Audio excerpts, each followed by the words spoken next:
En un rincón olvidado de México, donde el tiempo parecía haberse detenido y las leyendas se tejían con cada susurro del viento, se alzaba un cementerio. No era un camposanto cualquiera, sino una extensión de tierra donde las cruces de madera carcomida y las lápidas musgosas narraban historias silentes de vidas pasadas, envueltas en una atmósfera de melancolía que se aferraba a cada árbol retorcido y a cada sombra danzante. Este lugar, apartado de las pocas casas que componían el pueblo, era un santuario de misticismo, un epicentro de creencias ancestrales que hablaban de almas errantes y milagros ocultos. Los ancianos contaban historias en voz baja sobre una leyenda oscura, una advertencia que resonaba a través de las generaciones. No profanar lo sagrado, no despertar lo que dormía bajo la tierra.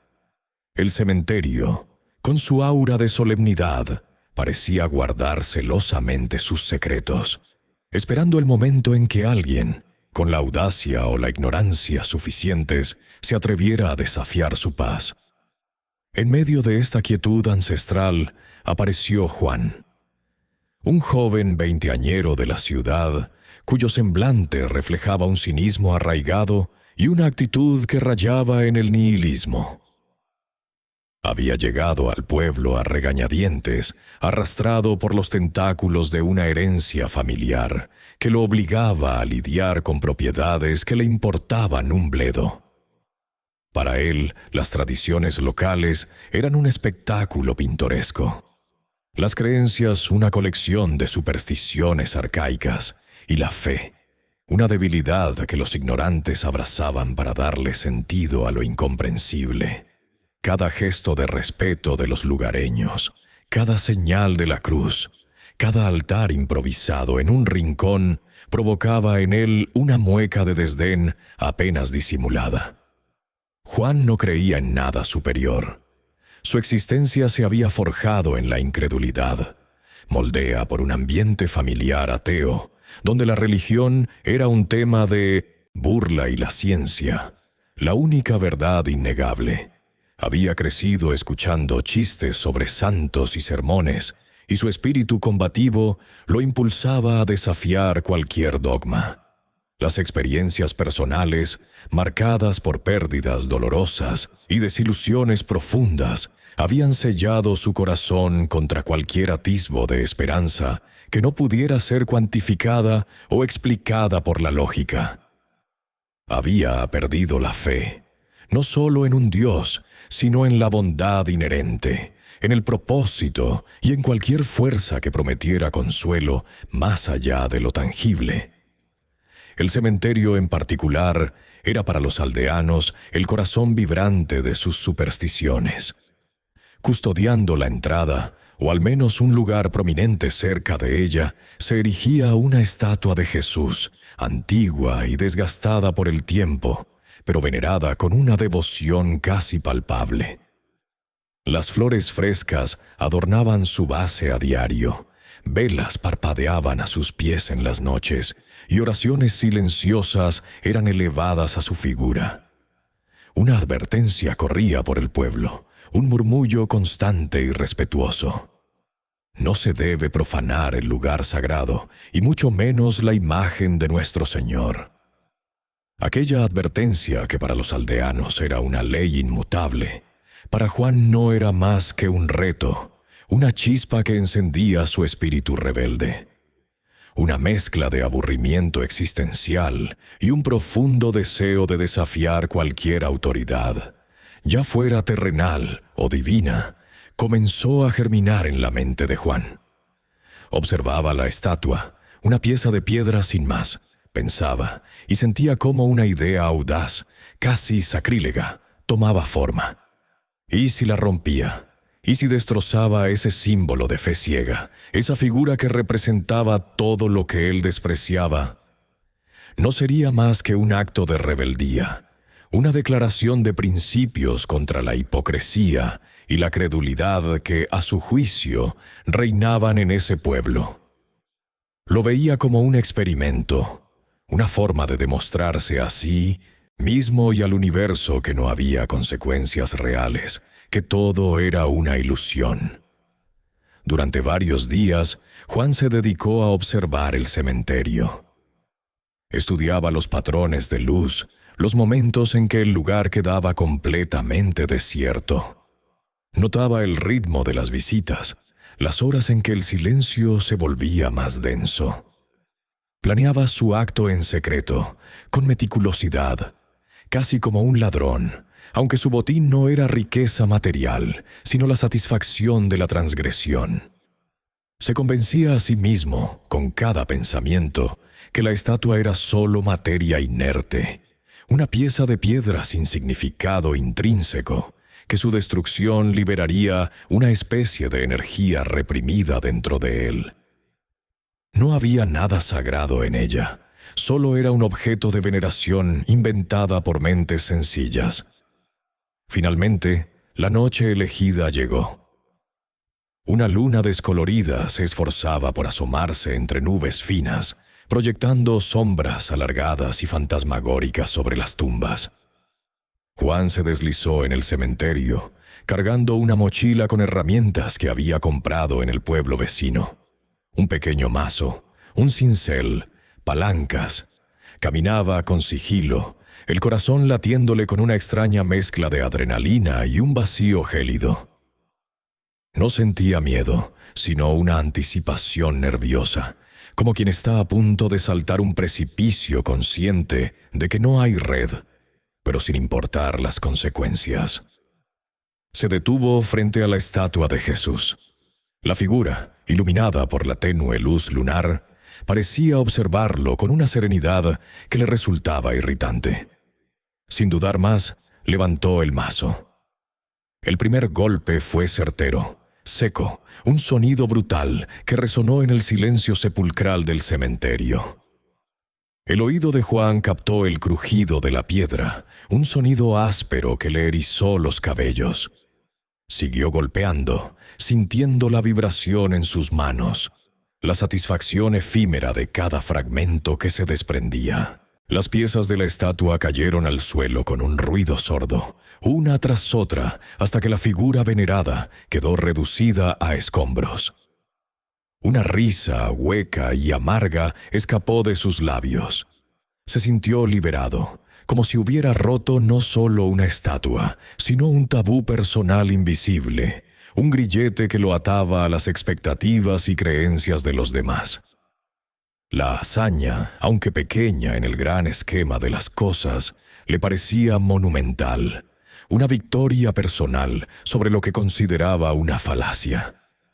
Pero la risa se congeló en su garganta. De repente, un silencio antinatural cayó sobre el cementerio. Los grillos, que antes cantaban su monótona canción nocturna, callaron. El viento, que hasta hacía un instante susurraba entre las ramas de los cipreses, se detuvo en seco. Ni una hoja se movía, ni un zumbido resonaba en el aire. Una quietud inquietante, opresiva, lo envolvió, como un telón de terciopelo pesado que apagaba cualquier sonido, cualquier movimiento. La atmósfera se volvió densa, congelada en un instante. Entonces, de entre las sombras más profundas de una añeja tumba, comenzó a materializarse una figura. Alta, serena, vestida con ropas sencillas que parecían fundirse con la noche, pero que a la vez irradiaban una luz tenue, casi imperceptible. No se movía como un fantasma, no flotaba, sino que parecía condensarse del aire mismo, cobrando forma y solidez con cada parpadeo de Juan. Sus ojos, en el rostro amable pero penetrante, parecían ver a través de Juan, escudriñando su alma, su cinismo, su vacía victoria. No eran ojos acusadores, sino profundos, llenos de una sabiduría que trascendía el tiempo. La figura no era etérea ni fantasmal, era sorprendentemente real, sólida, su presencia más palpable que el aire mismo. Inicialmente Juan sintió un escalofrío que le recorrió la espalda. un frío que no venía de la noche, sino de la más pura incredulidad. Pensó que estaba alucinando, que el subidón de adrenalina lo había llevado a fabricar una visión, o que alguien del pueblo lo había descubierto, un vigilante nocturno, quizás. Intentó racionalizarlo, buscar una explicación lógica, pero ninguna se ajustaba a la imposibilidad de lo que veía. La figura se detuvo a pocos metros de él, justo al borde de la luz tenue de la luna, observándolo.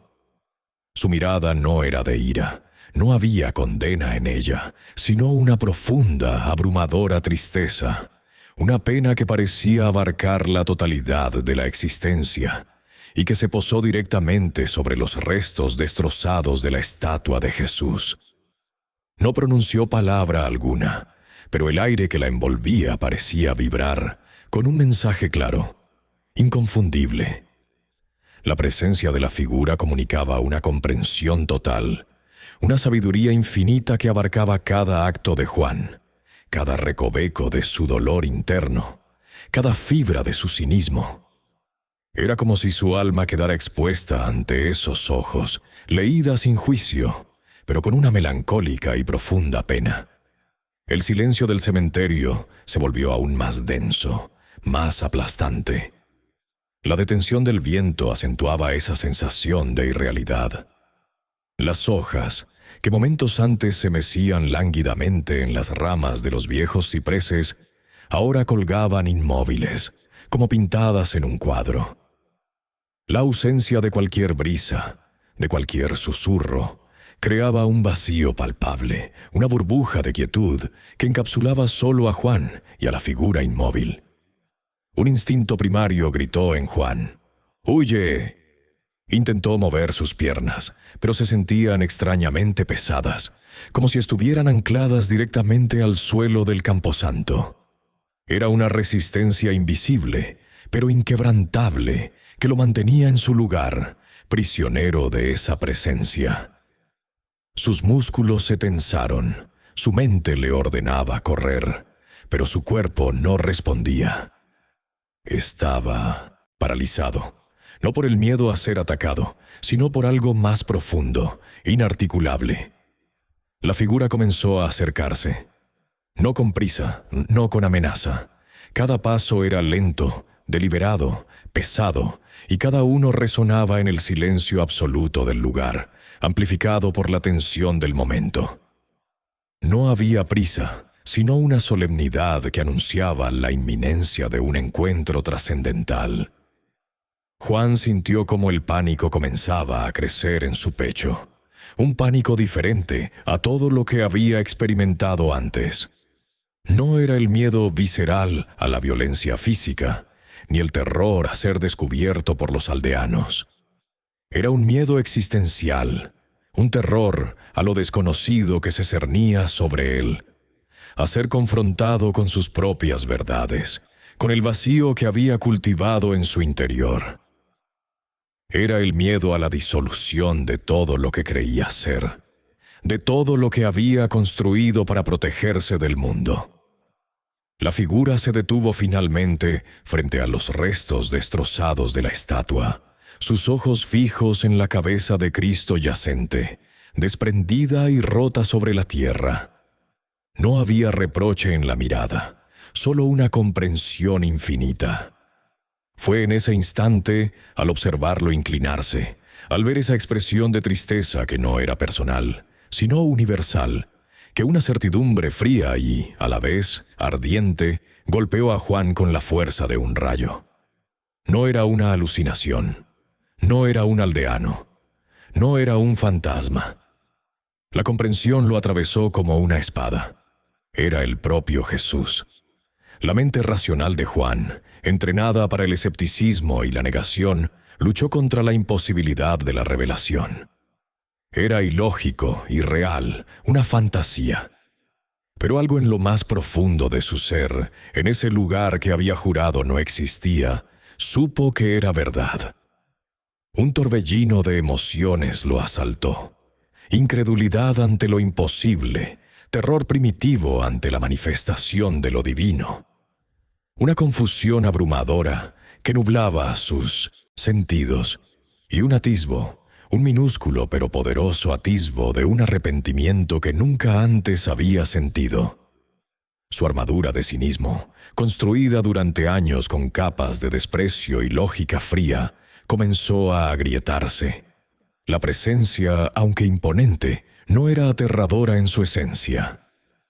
Juan percibió una energía sobrecogedora pero pacífica, una calidez que lo envolvía por completo, a pesar del hielo que sentía en sus venas.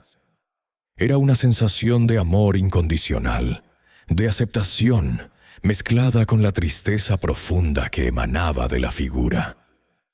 Jesús se inclinó, y con una delicadeza infinita que contrastaba brutalmente con la violencia del acto de Juan, recogió un pequeño fragmento de la estatua rota, una pequeña astilla de piedra. Sus dedos largos y delgados acariciaron la superficie áspera. Luego levantó la mirada hacia Juan, una mirada que contenía milenios de sufrimiento y de amor, y le extendió la mano con el fragmento, como ofreciéndole una pieza de sí mismo, una parte de su ser, un símbolo de lo que había sido destruido y de lo que aún podía ser. En ese gesto silencioso, sin una sola palabra, Juan se sintió abrumado por una carga de culpa y vergüenza tan intensa que le quemaba el alma. No era la culpa por haber roto una simple estatua, sino la vergüenza por la indiferencia, por el desprecio, por el vacío existencial que lo había llevado a cometer ese acto de profanación. Entendió que no había roto solo una imagen de piedra, sino la fe, la esperanza y el consuelo de un pueblo. En ese momento, la grieta en su armadura de cinismo se abrió más, permitiendo que una pizca de vulnerabilidad, una emoción que creía muerta, se filtrara y lo inundara. Era el primer cambio interno, un temblor en los cimientos de su mundo. Tan repentinamente como había aparecido, Jesús comenzó a disolverse en el aire. Sus contornos se volvieron difusos, su forma se desvaneció, dejando solo una tenue estela de luz y un profundo vacío. Pero su presencia, su mensaje silencioso, persistía, grabado a fuego en el alma de Juan. Juan se encontró solo nuevamente en el cementerio, con el pequeño fragmento de piedra en su mano, la palma sudorosa. El silencio seguía siendo pesado, opresivo, y el viento continuaba inmóvil, un testamento mudo a la irrealidad de lo que acababa de suceder. Se quedó temblando, no de frío, sino por la profunda conmoción que sacudía cada célula de su ser. El mundo, tal como lo conocía, se había resquebrajado, y en su lugar se abría un abismo de preguntas y una luz inesperada. Juan pasó el resto de la noche en vela, el diminuto fragmento de piedra apretado en su puño de forma casi febril.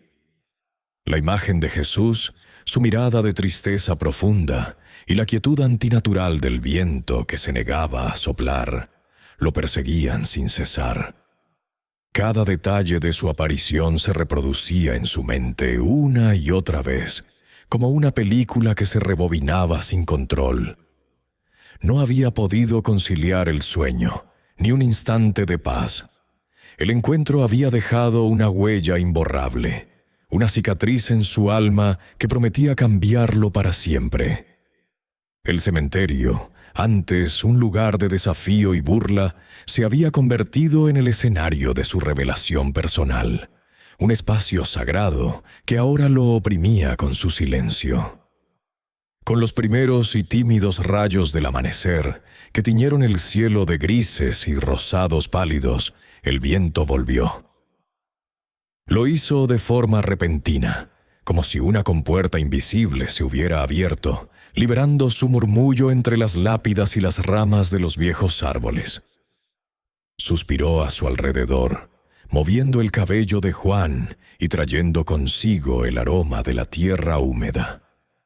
Era como si el tiempo, que se había detenido en seco durante esas horas de la noche, hubiera vuelto a fluir, devolviéndole al mundo su ritmo habitual.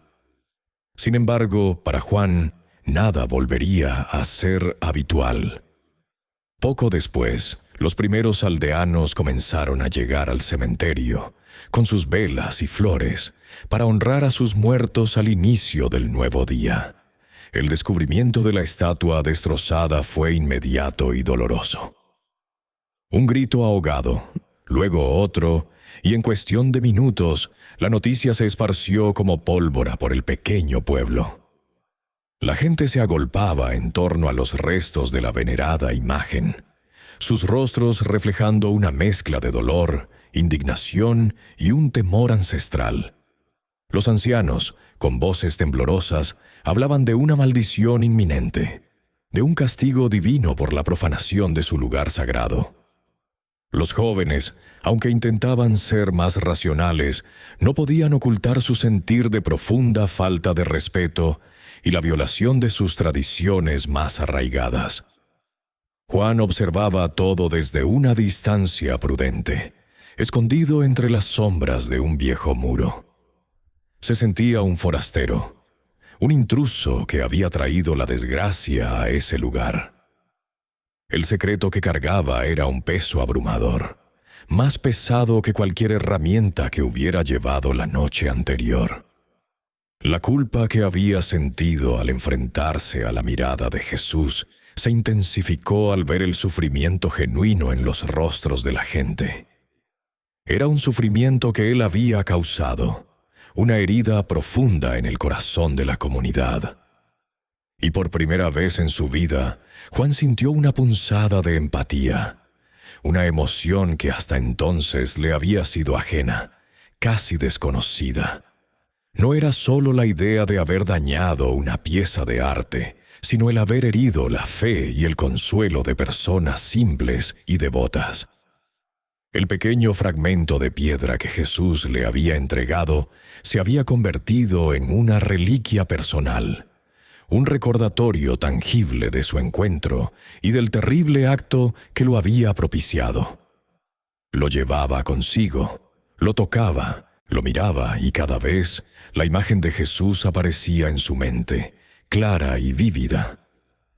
Ese pedazo de piedra era ahora un ancla a una realidad que su mente aún luchaba por procesar. En las horas siguientes, mientras el pueblo lamentaba la pérdida de su estatua, Juan se retiró a la soledad, intentando dar sentido a la vorágine de emociones y revelaciones. Su mente comenzó a retroceder en el tiempo, a los recuerdos de su infancia. Volvieron a él las imágenes de su educación atea, las burlas hacia la fe, el desprecio por todo lo que no pudiera ser comprobado. Aquel Juan, seguro de su escepticismo, se sentía ahora distante, casi un extraño. Las bases de su identidad se tambaleaban. Empezó a cuestionar su propio cinismo, su implacable racionalidad. ¿Y si había algo más? ¿Y si lo que consideraba debilidad era en realidad una fuerza?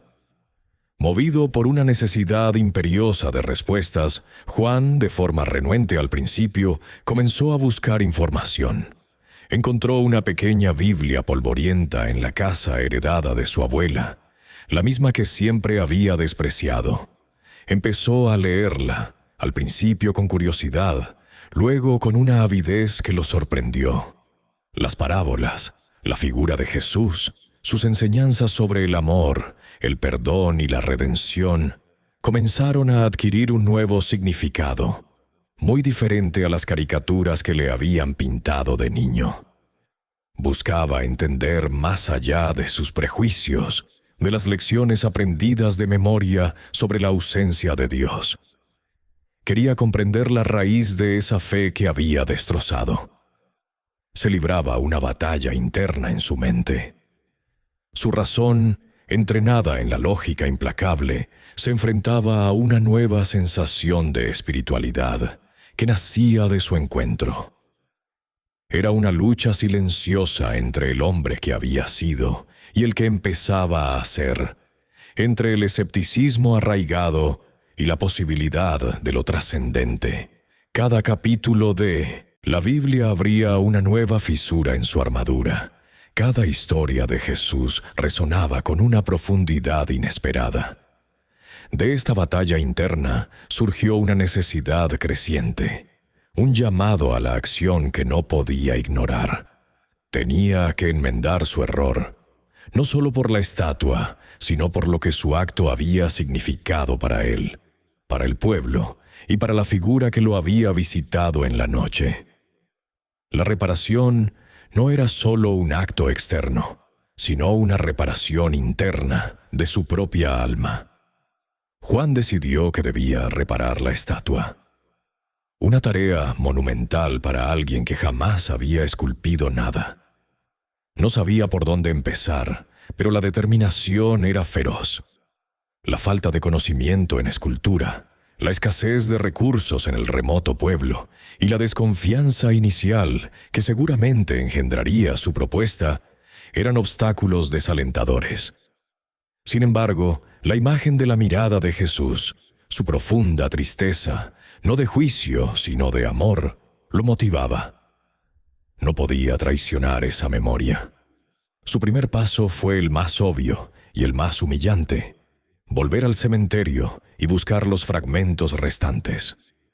Como un arqueólogo de su propia culpa, se dedicó a rastrear cada pedazo de piedra, cada astilla, intentando reunir lo que había destrozado. No fue fácil. Algunos fragmentos eran demasiado pequeños, otros se habían incrustado en la tierra. Cada pieza que encontraba era un recordatorio de su vandalismo, pero también un paso hacia la redención. La figura de Jesús, que se había desvanecido en la noche, seguía siendo su guía, su inspiración silenciosa. La determinación, una emoción que antes había enfocado en el desafío, ahora se volcaba en la restauración, en la reconstrucción no solo de la estatua, sino de sí mismo. La quietud del viento que ahora soplaba de nuevo parecía susurrarle que el cambio ya había comenzado. Con la determinación grabada a fuego en su espíritu, Juan se lanzó al inicio del proyecto más importante de su vida, la restauración de la estatua. Su primer desafío fue la falta de experiencia. Nunca antes había trabajado la piedra. Sus manos acostumbradas a las teclas de una computadora o a los libros, ahora debían aprender el rudo arte del cincel y el martillo. Los materiales eran básicos, rudimentarios, lo poco que el pueblo podía ofrecer.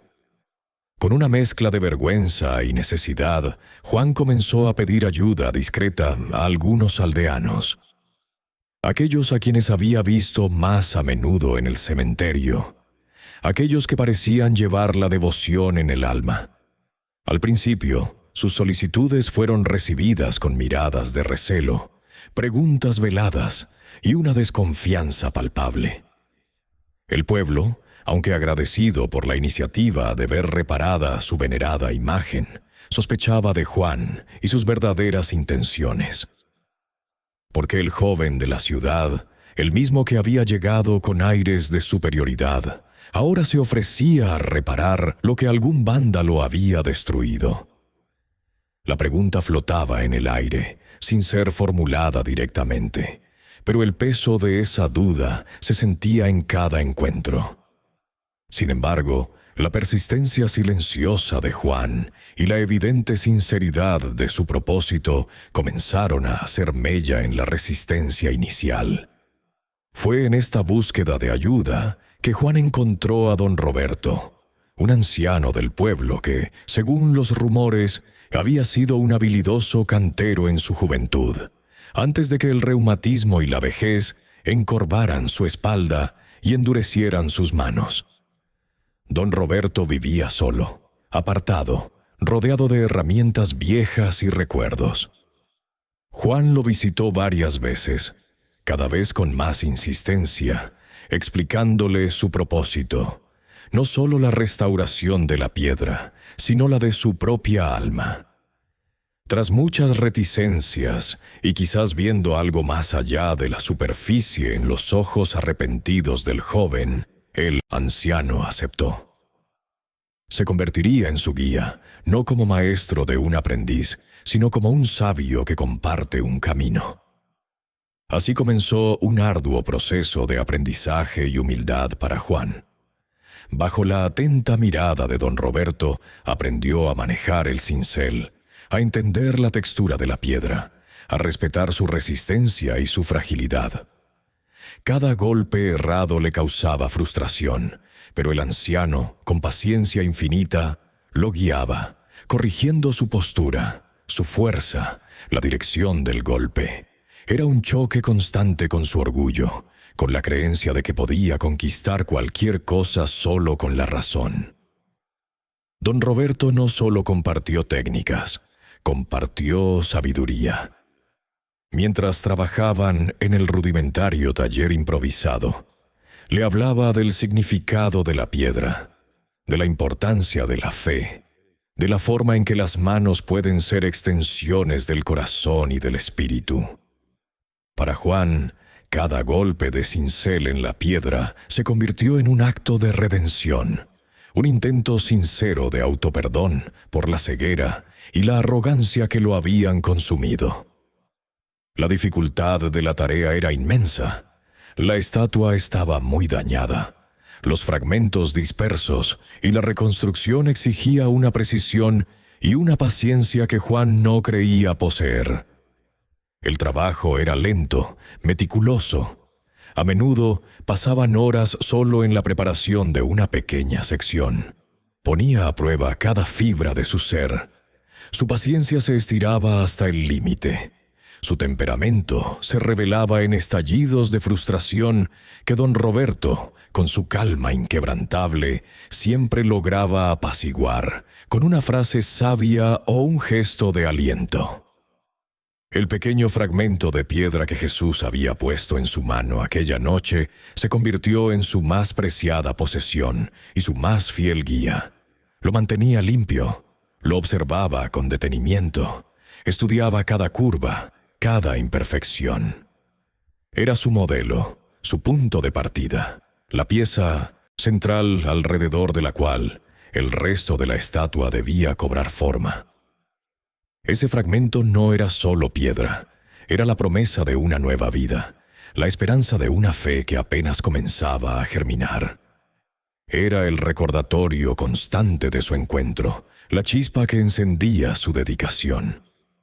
A medida que Juan, sucio de polvo de piedra y con las manos callosas, pasaba los días y las noches trabajando incansablemente, algo empezó a cambiar en la relación con la comunidad. Los aldeanos, inicialmente distantes, empezaron a acercarse. Veían su dedicación, su esfuerzo genuino, y las barreras de desconfianza comenzaron a desmoronarse. Las mujeres le traían comida, los hombres le ofrecían ayuda con las herramientas más pesadas. Había un respeto silencioso que se manifestaba en pequeños gestos, en miradas que ya no eran de sospecha, sino de aprobación cautelosa. Su presencia en el taller improvisado ya no era la de un extraño, sino la de alguien que de alguna manera estaba reparando no solo la estatua, sino el tejido mismo de la comunidad. Las conversaciones con don Roberto se volvieron más profundas. El anciano compartía historias del pueblo, de su fe inquebrantable, de cómo la esperanza, incluso en los tiempos más oscuros, siempre encontraba un camino para resurgir. Juan escuchaba, absorbía cada palabra, y cada relato abría una nueva compuerta en su mente, permitiéndole ver el mundo desde una perspectiva completamente nueva.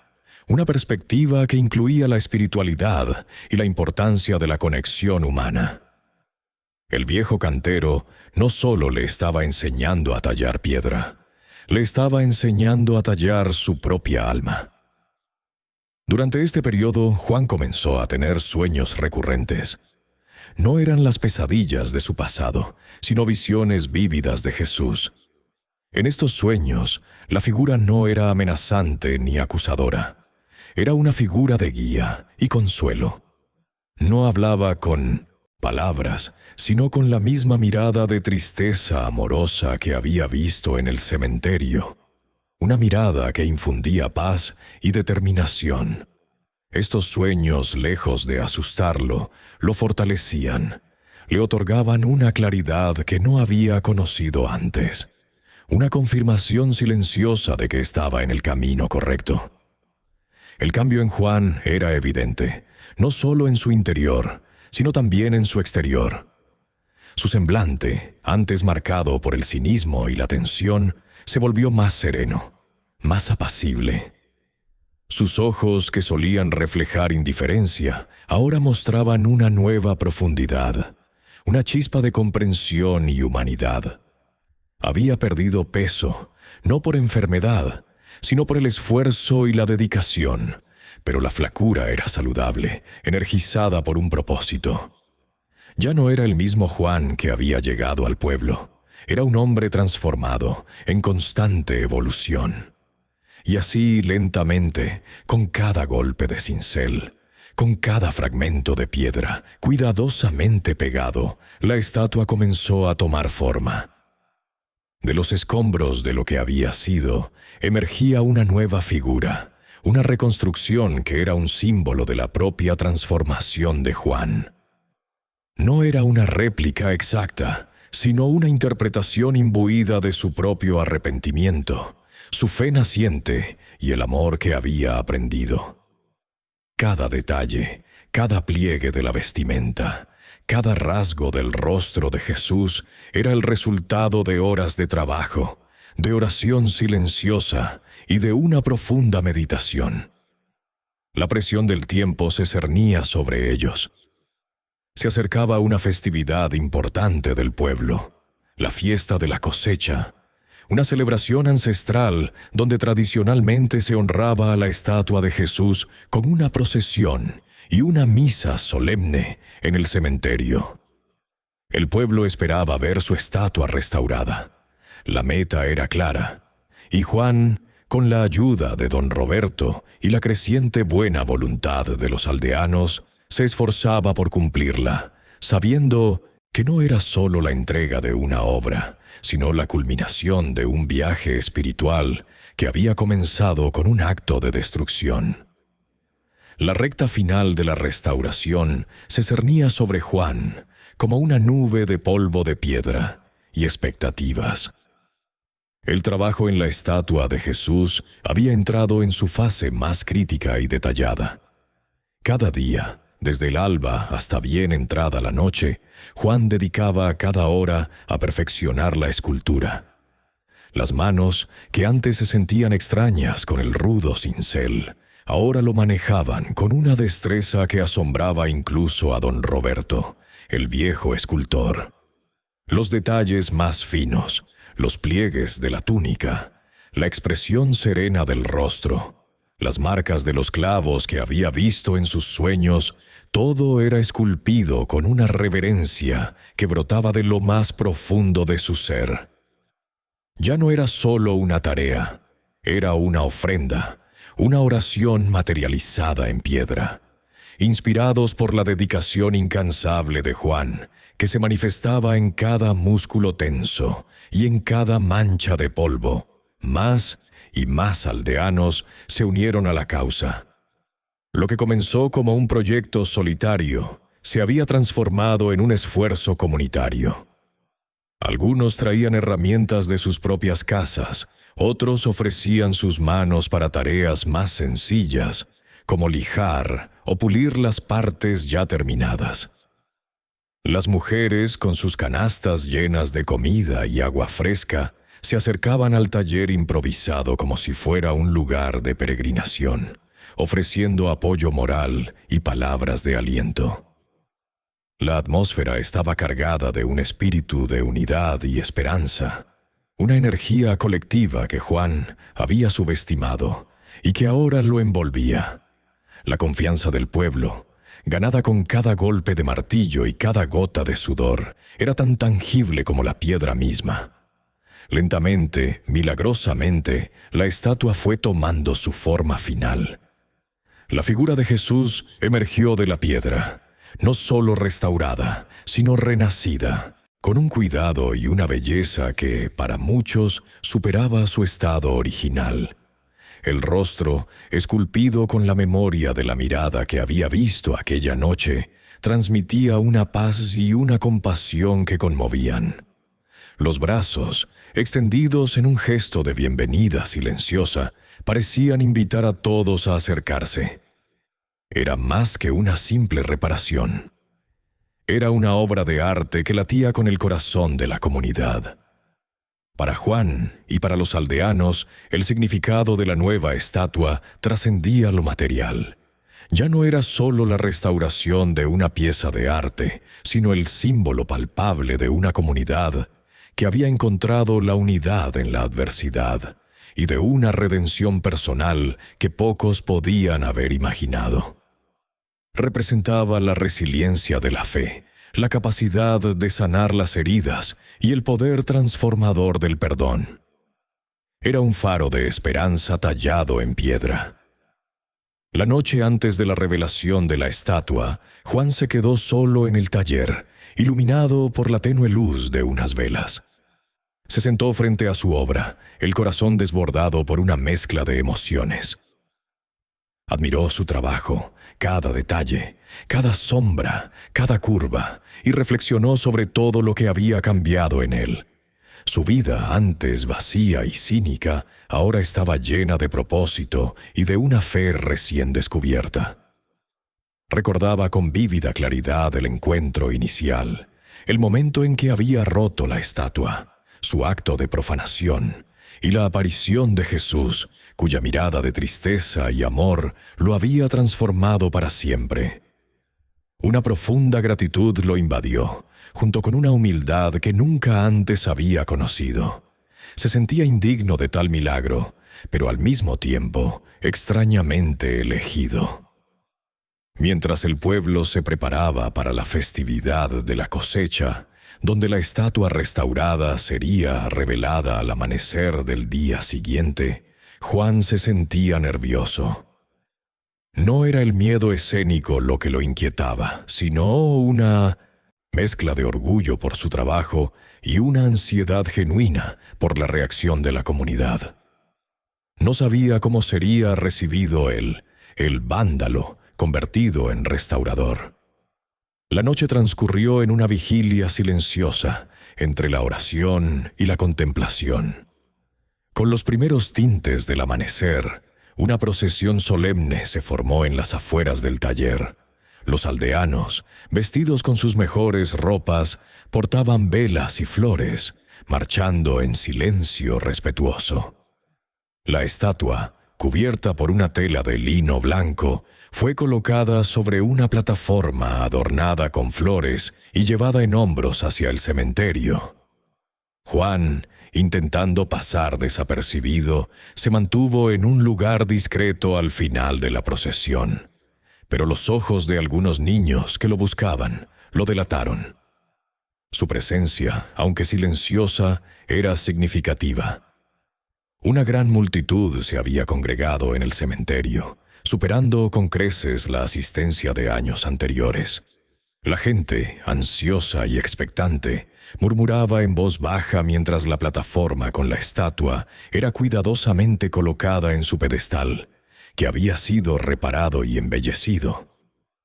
El sol, que ya se elevaba por el horizonte, comenzaba a bañar el camposanto con una luz dorada. El párroco del pueblo, con su voz firme y resonante, dio inicio a la ceremonia con una oración de acción de gracias. Entonces llegó el momento. Con un gesto pausado, dos de los aldeanos más ancianos, con manos temblorosas pero llenas de devoción, retiraron lentamente el velo que cubría la estatua. La tela blanca descendió, revelando el trabajo de Juan. Un profundo silencio se apoderó de la multitud, un silencio de asombro y admiración. Luego, un murmullo colectivo recorrió a la gente, como una ola que se propaga. Algunas mujeres se llevaron las manos a la boca. Otras comenzaron a llorar de emoción, no solo por la belleza de la imagen, sino por lo que representaba la esperanza restaurada, la fe renovada. Era más hermosa, más viva de lo que recordaban, una prueba de que incluso de las ruinas podían hacer algo sublime. El anciano escultor, don Roberto, se acercó a Juan, quien todavía permanecía en su discreto lugar. Le puso una mano temblorosa pero firme en el hombro, sus ojos brillando con lágrimas de orgullo. Con una voz que resonó en el silencio del cementerio, lo elogió públicamente. «Este joven», dijo don Roberto señalando a Juan, «no solo ha restaurado una estatua, ha restaurado la fe en nuestros corazones y ha demostrado que la redención es posible para todos. Que su obra sea un testimonio de su transformación y de la bondad que pueden hacer incluso de los actos más oscuros». En ese momento, rodeado por la mirada de aprobación de los aldeanos, por el eco de las palabras de don Roberto y por la imponente presencia de la estatua, Juan sintió algo que nunca antes había experimentado, que pertenecía a un lugar. No era solo un sentimiento de aceptación, sino de arraigo, de ser parte de algo más grande que él mismo. Por primera vez en mucho tiempo, en toda su vida, Juan se sintió en casa. El corazón de Juan latía con una fuerza inusitada en su pecho, una mezcla de gratitud abrumadora y una necesidad imperiosa de despojarse de la carga que había llevado en silencio. Inspirado por las palabras de don Roberto y la aceptación tácita de la multitud, dio un paso adelante. Su voz apenas un susurro al principio, pero que cobró fuerza con cada palabra. «Amigos, hermanos», comenzó, su voz resonando en el silencio repentino y tenso que había caído sobre el cementerio. «Necesito confesar algo». Un murmullo de incertidumbre se extendió entre la gente, como un viento que presagiaba una tormenta, pero rápidamente fue silenciado por la expectación. Con una honestidad brutal que le rasgó el alma, Juan relató su historia completa. No se guardó nada. Habló de su llegada al pueblo, de su cinismo arraigado, de cómo había despreciado sus creencias y tradiciones. Su voz tembló ligeramente al describir el momento en que había profanado la estatua, su acto de vandalismo impulsado por la arrogancia y el vacío. Luego, con los ojos fijos en la estatua restaurada y en el rostro amable que había esculpido, narró el encuentro con Jesús, la quietud antinatural del viento, la mirada de tristeza y amor, y el fragmento de piedra que le había sido entregado. Cada palabra era un desgarro, una herida abierta que se exponía a la luz del sol. Temía la condena, el ostracismo, la furia de un pueblo que ahora tenía todas las razones para aborrecerlo. Esperaba miradas de ira, gritos de reproche, pero para su sorpresa, lo que vio fue un mar de rostros que reflejaban no condena, sino una profunda comprensión y, lo más sorprendente de todo, perdón. Había lágrimas en los ojos de algunos, pero eran lágrimas de empatía, no de rabia. Cuando Juan terminó, el silencio volvió, pero esta vez era un silencio de reflexión, no de tensión.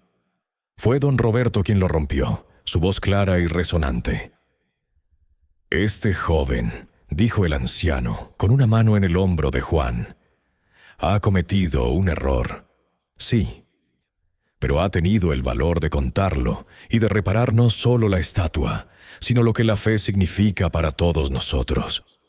Su experiencia no es un acto de maldad, sino un milagro de redención. Dios obra de formas misteriosas, y a veces, para que la luz entre, primero debe haber oscuridad».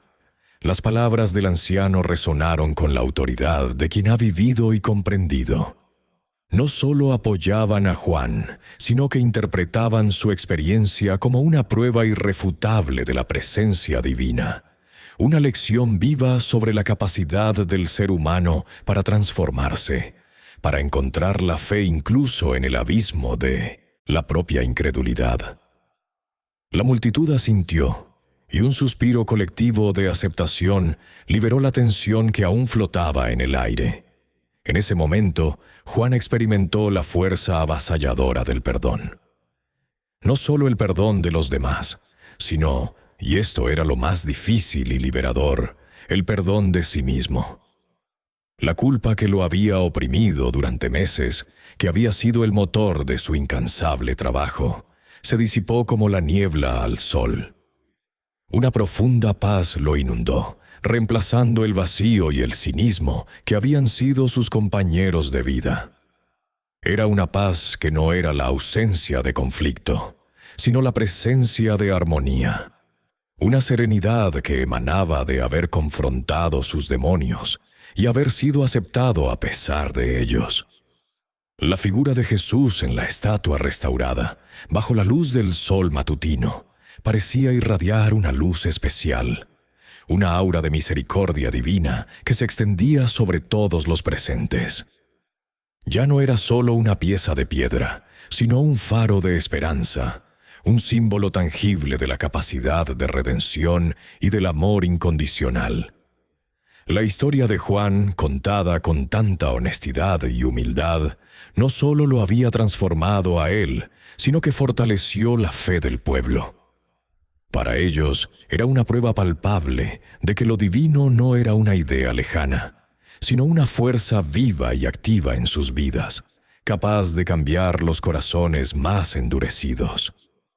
Vieron en la experiencia de Juan una confirmación de la misericordia de Dios, una lección de que nadie estaba más allá del alcance de su perdón.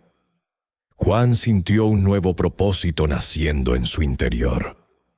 Ya no era el cínico que despreciaba la fe, sino alguien que había sido tocado por ella de una manera innegable. Sintió un llamado, una vocación de servir a la comunidad que lo había perdonado y aceptado, y de compartir su experiencia, no como un predicador, sino como un testigo, un narrador de lo que había vivido. Su testimonio personal se convirtió instantáneamente en una leyenda local, un relato que se contaría y se recontaría. Un recordatorio del poder de la redención y de que la transformación es siempre posible, incluso para aquellos que menos la esperan. La decisión de Juan fue clara y sencilla. No regresaría a la ciudad, a la vida vacía que había dejado atrás. Lo que antes veía como un exilio, ahora era su hogar. Decidió quedarse en el pueblo, dedicando su vida a ayudar a los demás, a contribuir con sus nuevas habilidades y su corazón renovado. Se comprometió a preservar la cultura y la fe del lugar, a ser un guardián de los valores que una vez había denigrado. El pequeño fragmento de piedra, aquel que Jesús le había dado en la mano, se convirtió en su tesoro más preciado. Lo guardaba siempre consigo, como un amuleto, un recordatorio constante de su transformación, de la grieta en su armadura que había permitido que la luz entrara. Era el ancla a su verdad, la prueba de que lo imposible había ocurrido. Su relación con la fe ya no era una cuestión de dogmas o ritos vacíos, sino de una vivencia profunda y personal. No era una fe ciega, sino construida sobre una experiencia tangible, innegable. Era una fe basada en el amor, en el perdón y en la compasión, valores que había descubierto en su propio camino de oscuridad a luz. Había aprendido que la fe no era solo creer, sino vivir, sentir y actuar desde el corazón. La vida de Juan en el pueblo se convirtió en un tapiz ricamente tejido con los hilos de la comunidad y la fe. Lejos de la agitación de la ciudad y del cinismo que lo había definido, se integró por completo en la cotidianidad de los aldeanos, abrazando cada tradición, cada festividad, cada momento de trabajo compartido. Sus manos, antes hábiles solo para destruir, ahora se ofrecían voluntarias para construir, reparar y embellecer. Participaba activamente en las faenas del campo, en las reuniones del consejo, en las celebraciones religiosas, siempre con una humildad y una disposición que lo hacían querido y respetado. Se había convertido en un miembro indispensable, su pasado ya no una sombra, sino una lección viva. Utilizando sus habilidades artísticas recién descubiertas y perfeccionadas con don Roberto, Juan encontró un nuevo propósito en el pueblo. Ya no se limitaba a esculpir la figura de Jesús, sino que sus manos daban forma y restauraban otras piezas de arte sacro en la iglesia local, así como elementos ornamentales para la plaza principal o el cementerio. Cada golpe de su cincel no era solo un acto de creación, sino una manifestación de su fe renovada y de su deseo de contribuir a la belleza y el espíritu del lugar que lo había acogido. Su trabajo era meticuloso, impregnado de una devoción que se reflejaba en cada detalle, en cada curva de la madera o la piedra, transformando objetos simples en símbolos de esperanza y gratitud. Con el tiempo, Juan se convirtió también en un narrador, un confidente para aquellos que buscaban consejo y consuelo. No predicaba con sermones, sino con el testimonio de su propia vida. Compartía su historia con quienes lo necesitaban, no con orgullo, sino con una profunda humildad que resonaba en los corazones de quienes lo escuchaban.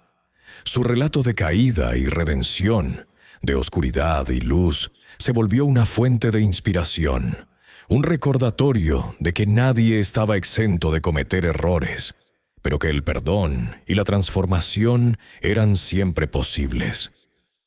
La gente acudía a él no solo por su sabiduría práctica, sino por la paz que irradiaba, una paz que solo puede nacer de una profunda reconciliación interna.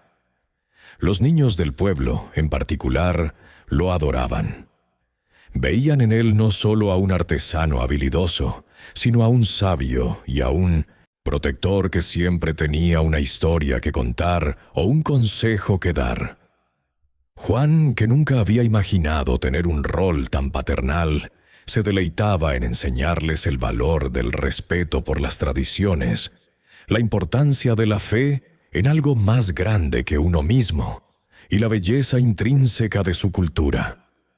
Sus cuentos no eran solo fábulas, sino lecciones de vida, ancladas en su propia experiencia, que se grababan en las mentes jóvenes como semillas de futuras comprensiones.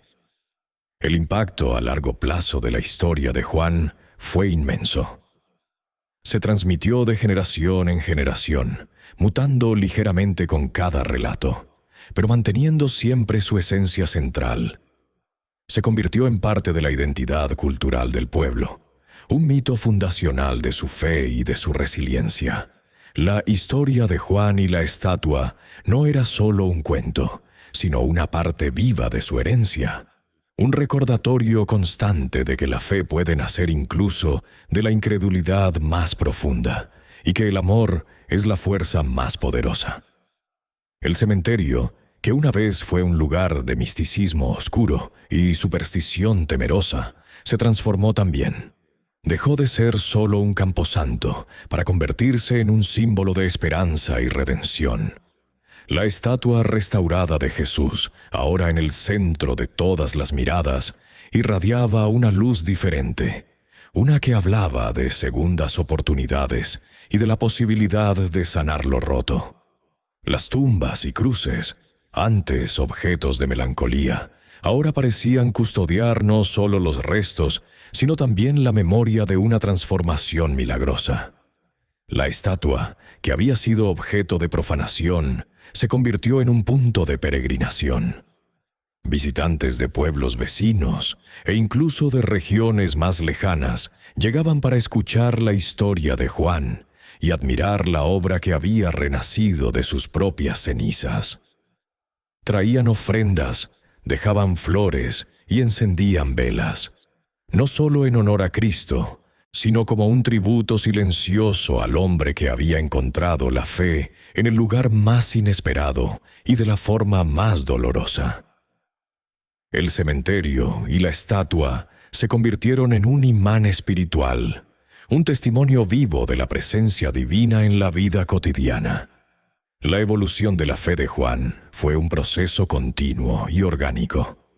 No fue una conversión repentina y estática, sino una profundización constante con el tiempo. Su fe no era solo un recuerdo de aquella noche milagrosa, sino una práctica diaria de amor, servicio y gratitud. Cada amanecer era una nueva oportunidad para vivir de acuerdo con los valores que había descubierto. Cada tarde, al ver el sol ponerse sobre las montañas, sentía una conexión inquebrantable con la creación y el Creador. Su fe se convirtió en el cimiento de su existencia, un pilar que sostenía cada uno de sus actos, cada una de sus palabras. Reflexionaba a menudo sobre el cinismo que lo había consumido. Miraba hacia su pasado, hacia la persona fría y desconectada que solía ser, y sentía una mezcla de compasión y asombro por el viaje que había recorrido. Entendía que el cinismo era una defensa, una armadura contra el dolor y la desilusión, pero que esa misma armadura le había impedido sentir la verdadera alegría, la verdadera conexión. El encuentro con Jesús no solo había transformado su vida exterior, sino que había sanado las heridas internas que habían dado origen a su escepticismo, permitiéndole ver el mundo con ojos de niño, llenos de asombro y gratitud. La importancia del gesto de Jesús al ofrecerle el fragmento de piedra se hizo más clara con los años.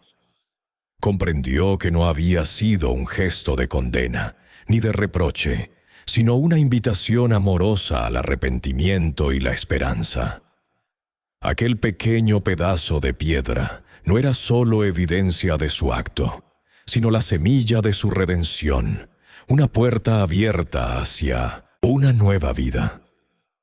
Fue la mano tendida en medio de la oscuridad, la luz en el abismo de su desesperación. El recuerdo del viento detenido se convirtió en una metáfora, no solo de su encuentro, sino de los momentos de quietud en nuestras propias vidas. Aquellos instantes en los que el mundo parece detenerse, donde la divinidad puede manifestarse si estamos dispuestos a escuchar.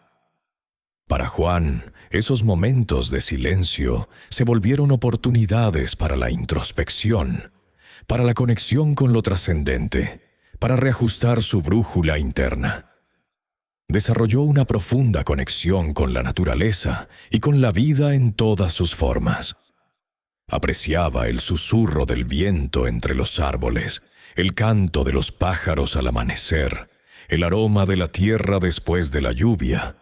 Cada detalle de la creación se convirtió en una manifestación de la belleza de Dios. Su corazón se abrió a la interconexión de todo, a la maravilla de la existencia, a la cual antes había sido ciego. Con todos estos aprendizajes, Juan se convirtió en un hombre sabio, humilde y lleno de compasión. Su sonrisa era amable, su mirada profunda y serena. Era un verdadero ejemplo para la comunidad, un testimonio viviente de que el perdón, la fe y el amor pueden transformar incluso la oscuridad más densa en la luz más brillante.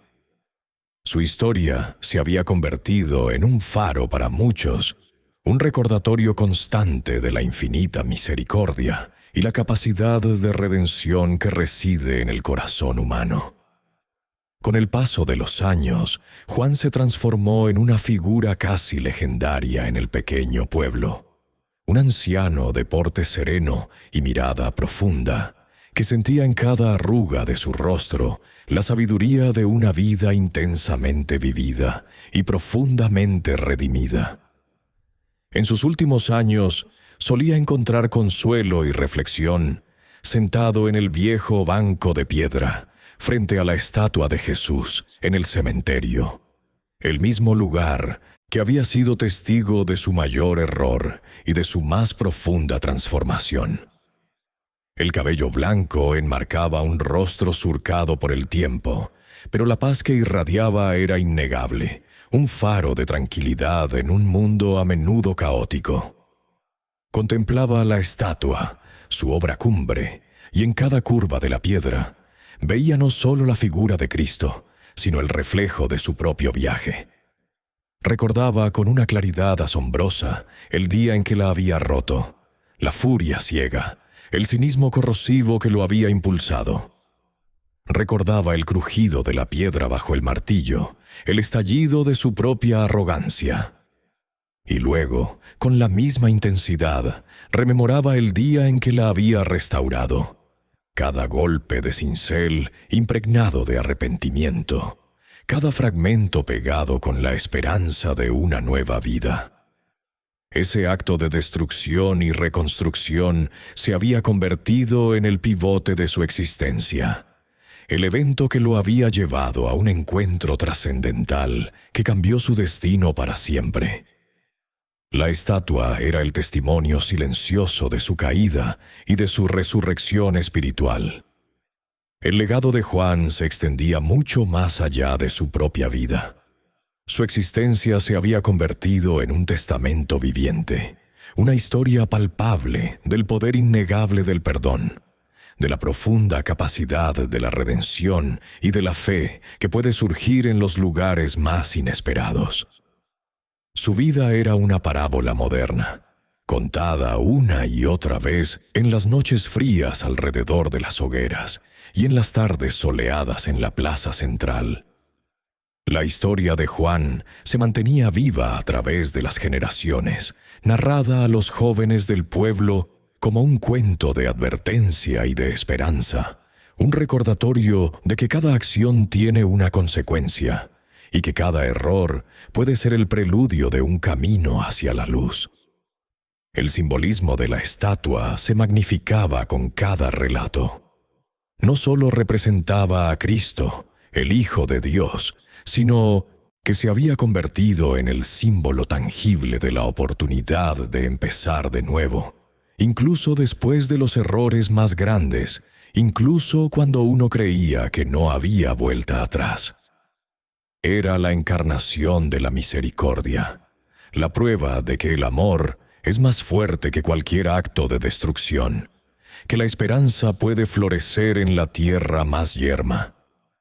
La estatua era una lección silenciosa, un recordatorio constante de que la vida siempre ofrece una segunda oportunidad a aquellos que están dispuestos a aceptarla, a aquellos que abren su corazón al perdón. La conclusión emocional de su historia resonaba con una fuerza profunda.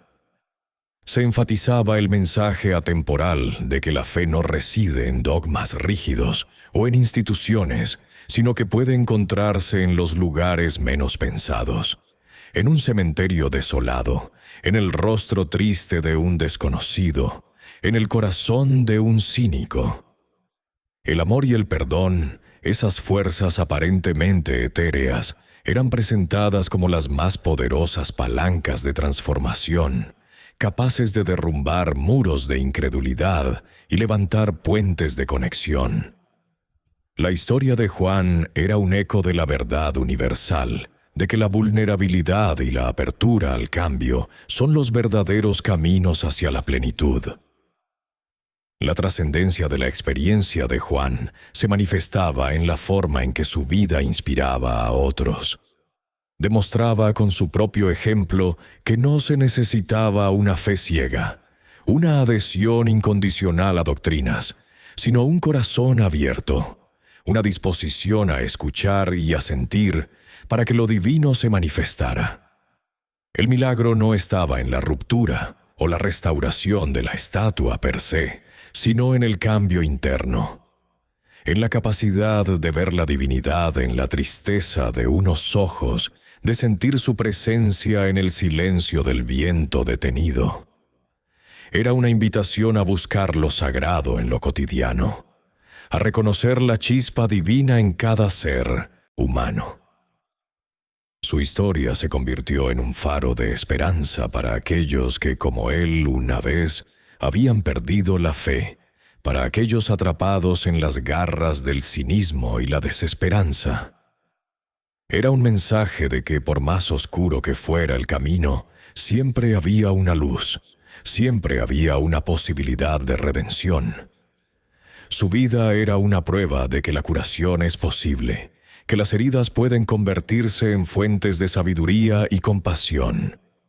Invitaba a todos a mirar más allá de sus propios prejuicios y a atreverse a creer en lo inexplicable, en lo que el corazón sabe aunque la razón se resista. Y aunque la historia de Juan estaba arraigada en un contexto religioso específico, su mensaje era universal. Hablaba de la condición humana, de la lucha interna entre la luz y la sombra, del arrepentimiento como puerta de entrada a una nueva vida, y de la perpetua búsqueda de sentido que define a la humanidad. Era un relato sobre la capacidad del espíritu humano para trascender sus propias limitaciones, para encontrar la belleza en lo roto y la fe en lo incierto. La narrativa de su vida era un espejo donde muchos podían verse reflejados, encontrando en ella consuelo, inspiración y la confirmación de que no estaban solos en su camino. Con los años, las fuerzas lo abandonaron lentamente, pero su espíritu permaneció intacto, luminoso. Una tarde, sentado en su lugar habitual, frente a la estatua, Juan sonrió. No era una sonrisa de alegría efímera, sino una de profunda satisfacción, de paz. Estaba satisfecho con la vida que había vivido, una vida que había comenzado en el vacío y había terminado en la plenitud. Estaba satisfecho con el legado que dejaba, un legado de perdón, amor y esperanza. Sus ojos se cerraron suavemente y su respiración se hizo apenas perceptible. El viento, que aquella noche fatídica se había detenido en seco como un testigo mudo de un milagro, nunca más volvió a quedarse inmóvil de esa manera. Ahora susurraba suavemente alrededor del cementerio, entre los cipreses antiguos y las flores silvestres, como un recordatorio constante de que la vida, la fe y la esperanza siempre encuentran su camino, que persisten a pesar de todo, eternas y resilientes. El susurro del viento era la voz de Juan, el eco de su historia que se fundía con la eternidad de los cielos mexicanos, un símbolo de la continuidad de la vida más allá de la muerte. La imagen final que perduraría en la memoria colectiva del pueblo siempre sería la misma. La estatua de Jesús, restaurada y hermosa, bañada por la luz dorada del sol poniente o la plateada de la luna, en un cementerio que, lejos de ser un lugar de tristeza, ahora irradiaba una paz profunda e inquebrantable, un santuario de la redención eterna.